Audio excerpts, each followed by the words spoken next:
Quit nagging me. I'm busy with work and exhausted. Why do I have to take care of my daughter even when I get home? Give me a break when I'm at home. Ever since his promotion, my husband has been coming home late and not taking care of our daughter at all. I keep enduring, thinking it's not good for our family to be torn apart right now, especially for our daughter's sake. Then one day, I found out my husband's infidelity. I was moving towards divorce, but when I thought about my daughter, I couldn't help but wonder if this was the right decision, and I couldn't prepare as I should have. But then, Mom, why did you cheat on Dad? My daughter came home from school, sobbing and slapping my cheek. Listening to my daughter's story, I told her the truth. Aubrey, this might be a complicated story for you, but what do you want to do? I can't forgive Dad either. I'm on your side, Mom. After hearing my daughter's feelings, I cut off my hesitation and finally decided to go through with the divorce. So begins a revenge drama between the two of us against my husband.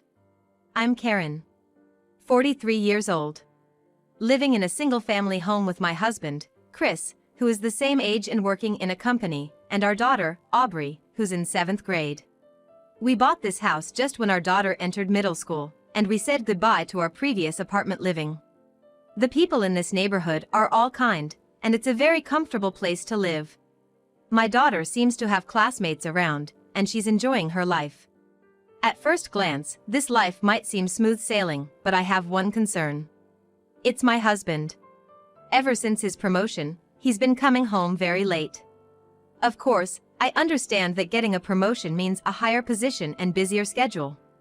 But it's still too late. In the past, he's come home at 1 a.m. Honey, can't you come home earlier? Aubrey's been feeling lonely lately because she hasn't been able to talk to you. Disappointed with her father's tardiness, I resolved to tell him how our sensitive daughter was feeling, knowing this wasn't good for her. But, quit nagging me. I'm busy with work and exhausted. Why do I have to take care of my daughter even when I get home? Give me a break when I'm at home. He completely refused to accept it. I don't really care if he's cold or treats me roughly since I'm used to it, but it really made me angry when he seemed to find taking care of our daughter a nuisance. However, at that time, I thought my husband was truly busy, so I couldn't say anything more. Unaware of what he was actually doing. One day it happened. Have a good day. As usual, I sent my husband off to work. Even though we're not getting along well as a couple, I make sure to say at least good morning, have a good day, welcome back, good night. But my husband never replies. After seeing him off and returning to the living room, I found my husband's lunchbox on the table. He seemed to have forgotten to take it. Luckily, I wasn't scheduled for my part-time shift today, so after seeing Aubrey off to school, I decided to deliver it to my husband's company. Let's see, Chris's department is on. My husband's company isn't exactly a big corporation, but it's not a small one either. In simple terms, it's an above-average company, and the office is quite spacious. As I was checking the directory to find my husband's floor, Karen? What are you doing here? My husband, apparently just returning from a field visit, called out to me. Next to him was a woman a little younger than me. Probably in her 30s. Until my husband noticed me, the two of them seemed to be talking quite intimately. Are you Chris's wife? Nice to meet you. I'm Natalie. Natalie, the woman who introduced herself, spoke to me. In a way that got under my skin. Nice to meet you. I'm Karen, Chris's wife. Natalie, what's your relationship with my husband? Oh, come on, we're just work colleagues. Right, team leader? Yeah, that's right. I had a suspicious feeling about my husband's reaction, but I thought if I worried about it, I would lose, so I didn't say anything. I had to go home and do the housework, so I handed my husband his lunch and decided to go home right away. But I couldn't help but worry about the relationship between the two of them, and when I looked back a little later, the two seemed to be quite close to each other. I was frustrated and didn't know what to do, so I quickly left the scene and hurried home. Ever since I met Natalie, I couldn't help but worry about something. That is, the suspicion that my husband might be having an affair with Natalie. If my husband is indeed having an affair with Natalie, it would explain why he always comes home late, and I would be convinced by the close distance between the two that I saw recently. However, this is just a suspicion. There's no evidence. Besides, my daughter is still in middle school. When I think about Aubrey, I realize it's not good to make a big fuss about it. I decided to forget about it for now, in order to protect my current life. But it's late. That morning, my husband said he had a company party and went to work. But now it's 2 a.m. My husband hasn't come home yet. I went to bed before the date changed, but I couldn't sleep, so I killed time watching a drama I had recorded. Still, my husband didn't come home. As time went on, the suspicion that my husband and Natalie might be having an affair crossed my mind, and I gradually couldn't concentrate on the drama. At the moment I was going to call my husband to ask when he was coming home, I heard a noise from the entrance. It seemed my husband was finally home. I rushed to the entrance, and there was my drunk husband. "What are you thinking? What time do you think it is? And you're this drunk?" I got angry like that, but my husband kept saying incomprehensible things like my boss was going, drink, and stuff. It was pointless to get angry in this state, so I gave my husband some water and somehow pushed him into the bath. While my husband was in the bath, I began to tidy up his belongings. At that moment, a notification came in on my husband's smartphone. I usually wouldn't care, but I'd been suspecting my husband of cheating lately, so I couldn't help but peek at his phone. Then I saw, "Tonight was so much fun. Let's do it again." Of course, don't tell your wife. I felt a quiet anger and took a picture of the message with my phone. During my break at the supermarket where I work, I sighed heavily. Ever since I peeked at my husband's phone and became convinced that he was cheating, I'd been gathering evidence of the affair, but I hadn't been able to find anything concrete besides that message. The problem was that I was also working at the supermarket while taking care of the house and children, so I didn't have much time to investigate their relationship. Capturing decisive evidence, like a picture of the two together, seemed like an impossible dream. "Oh, Karen, is that you? What's the matter? Why are you sighing like that?" This lady is Ruby, a 61-year-old woman who works at the same supermarket. Ruby is kind and very caring. She's also my neighbor. "Ruby, good to see you. Actually, I decided to consult Ruby about my husband. She might have some good insights." After hearing everything, Ruby said, "That's definitely suspicious. I know people, Karen, who've had this kind of problem at your age. Would you like me to introduce you to a private investigator I know?" "What? But I have this image that private investigators and lawyers cost a fortune." "Don't worry. If it's through me, it'll be cheaper." Ruby told me to do it, and although it was somewhat pushy, I began a full-scale investigation into my husband's infidelity. From that point on, I was living life in the fast lane. On weekends, I met with a detective that Chris introduced me to at a coffee shop near the station, and from there, I reported my husband's movements to the detective every day while I was collecting evidence such as his message exchanges at home. According to the detective, indeed, my husband and Natalie were having an affair. He showed me several photographs as evidence, and there seemed to be no end to it, such as the two of them coming out of the office arm in arm, and going out for dinner together. Until then, I was unsure about getting a divorce because of my daughter, but after seeing those pictures, I decided to divorce and send the two of them to hell. Then one day. It's sudden, but I'm going on a business trip for a week starting tomorrow. A whole week? Where are you going? You've never been on a business trip before. It's in Nebraska. Tough break. I knew at that moment that my husband was not really going on a business trip. Because I saw in the messages between my husband and Natalie that they were planning a trip to Miami. I immediately reported to the detective that my husband seemed to be going on vacation under the guise of a business trip. The next day, my husband left the house early in the morning. My daughter went to school, and I was doing housework as usual, when the detective sent me pictures right away. They showed the two of them happily sightseeing together. I had never seen such a smile on my husband's face. And next to him, Natalie was smiling happily. All of it should have been for me, the one who should have received that smile, the one who should have been smiling happily next to that smile. I got angrier just thinking about it, and felt like crying. However, these photographs only fueled my desire for revenge. I quickly finished my housework and pulled out the paperwork to change the ownership of the house.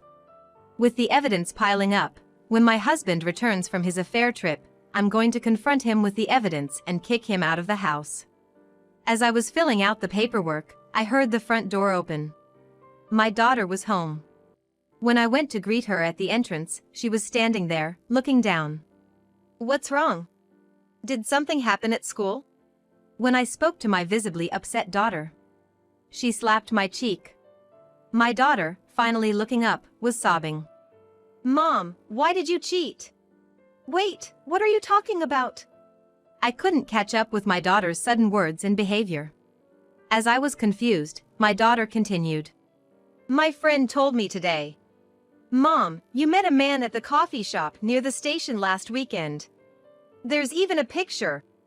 The picture my daughter showed me was undoubtedly of me and the detective. "I've been trying so hard because I know you and Dad aren't getting along. But why? Why would you do this?" Saying that, my daughter began to cry even more. It seems that my daughter was mistaken. Thinking that, I told her the truth. "Aubrey, please calm down and listen. Your father is the one who's cheating. The man in the picture you showed me is the detective who's investigating your father's infidelity. Your father is doing something terrible that's not only hurting me but also you. He said he was on a business trip, but it's all lies." Saying that, I showed my daughter the evidence photos of my husband's infidelity. "So that's what happened. I'm sorry for blaming you, Mom." "It's okay.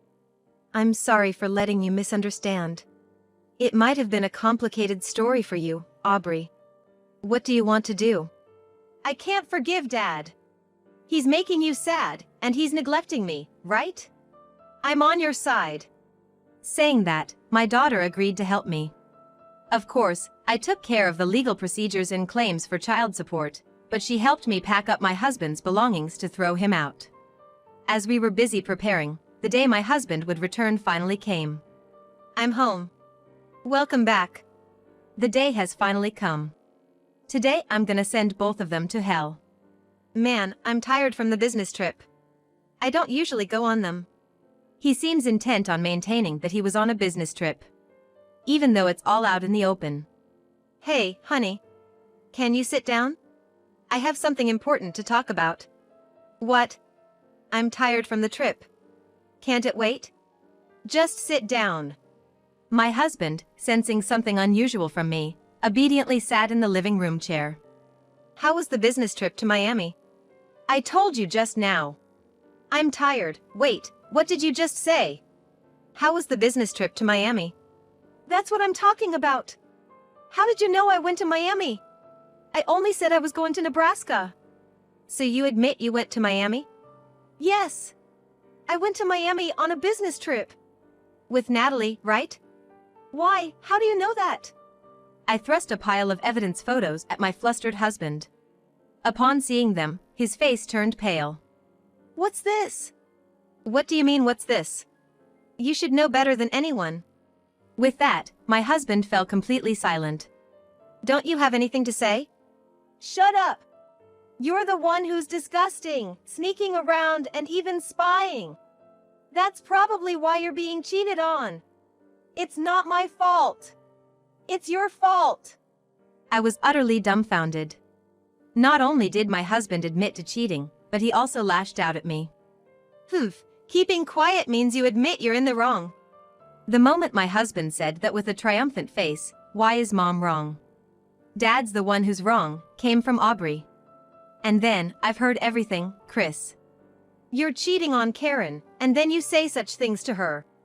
Chris's parents came out from the next room. "Dad? Mom? Why?" I called them.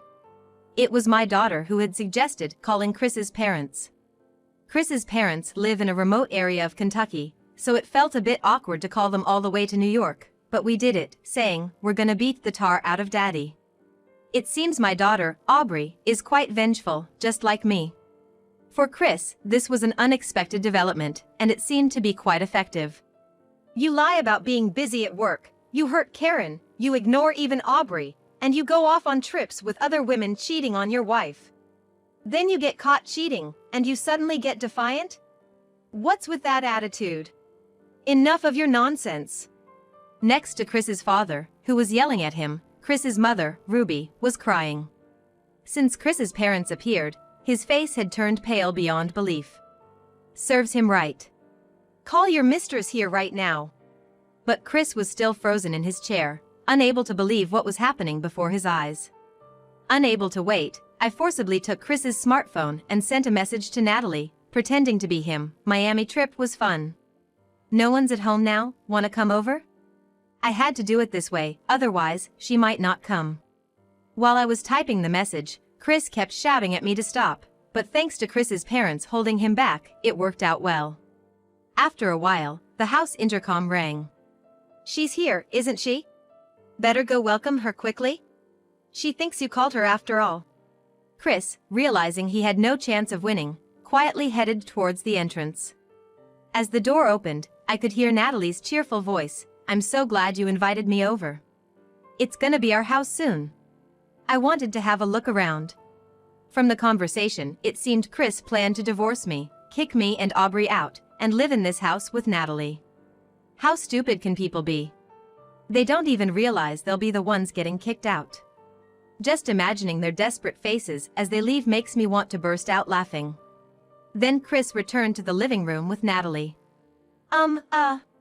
Even Natalie, who had been in high spirits until now, suddenly looked puzzled as she sensed the heavy atmosphere in the living room. "Welcome, Natalie. Could you please sit over there?" Saying that, I made Natalie sit next to Chris. "I'm sorry for calling you so suddenly. Let me introduce you. This is my daughter, Aubrey. And these two are Chris's parents. You understand why you were called here, don't you?" As I said that, Natalie's face quickly turned pale. She seemed to have finally understood the gravity of the situation. I didn't know that Chris had a wife. He told me he was single." But instead of apologizing, Natalie lied that she didn't know about me and tried to protect herself.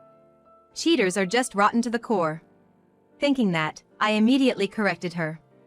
"You can't possibly not know, right? After all, we met when I delivered Chris's lunch the other day." With that, Natalie fell silent again. After a brief silence, Aubrey came in with the bags of Chris's belongings that we'd packed together, as if to say, "Now's the time." "What's that?" Chris said, seeing the large bag and the big suitcase. "It's clear, isn't it? These are all your belongings. You're gonna leave." "What are you talking about? This house is contracted under my name, so you can't possibly do that." "Oh? Really? You don't know, do you? While you were off enjoying your trip, I changed it to my name. Thanks for giving me a whole week to prepare. That's outrageous. Aren't we family? How can you kick out your family like this? The person who's been ignoring me and Aubrey all along shouldn't talk about family, should you?" Saying that, I slapped down a divorce lawyer's business card in front of my husband's eyes. "Let's proceed with the divorce through our lawyers from now on." I forced my dejected husband to nod in agreement. My husband, with tears in his eyes, spoke to his in-laws. "Dad, Mom, please.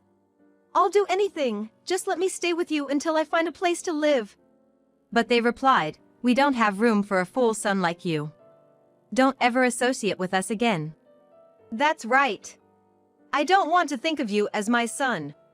Don't ever show your face again." And with that, my husband was disowned by his family. The discussion is over. Matters like division of assets and child support will be handled through the lawyer from now on. If you understand, both of you leave now.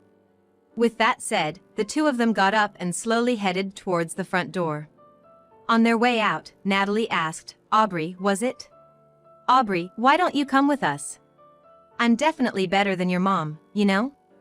I was dumbfounded by this. He had cheated without apologizing and seemed to be trying to win over my daughter in self-preservation. I thought about giving her a piece of my mind, but my middle school-aged daughter said, "There's no way a terrible person who cheats is better than my mom," and that must have shocked her, as she drooped her shoulders and went home. After that, we communicated through the lawyer. My husband begged many times to meet and apologize, but I steadfastly refused. I never want to see or hear him again. It seems that word of this incident spread to their company, and they were both fired right away. As for Natalie, it seems that by deliberately sending the notice for emotional distress compensation to her parents' home rather than her own, Natalie's parents have come to know the whole story. Apparently, she has been taken back to her family home and is now being watched over by her parents. Thanks to that, the two were forced to break up. I received a phone call from Natalie's parents apologizing deeply. My husband, having been disowned by his family and left without a place to go, his whereabouts are unknown to anyone. Well, I'm not interested, anyway. As for me, Mom. Ruby's here. Yes, just wait a minute. Several months have passed since the incident. After I kicked them out, Ruby had introduced me to a private investigator, so I went to report and thank her as well. Karen, you really did a great job. There might be more struggles ahead, but since we're neighbors, I'll support you in any way I can. She said so. Since then, Ruby has been coming to my house often, taking care of various things for us. Aubrey has grown quite fond of Ruby. Since the incident, my in-laws have been very good to us, sending over homegrown vegetables and Aubrey's favorite candies. Raising a child on my own has its challenges, but thanks to the support from Ruby, my ex-in-laws, and others around me, my daughter and I are living happily in our home as usual. Ruby, thank you for always looking after my daughter. It's fine. Aubrey is such a good girl, she's like my own granddaughter. So don't hesitate. What about you, Karen? How's that guy you've been talking about? What? Ruby, that's still a secret. I've made a fresh start. Maybe Aubrey will have a new dad in the near future.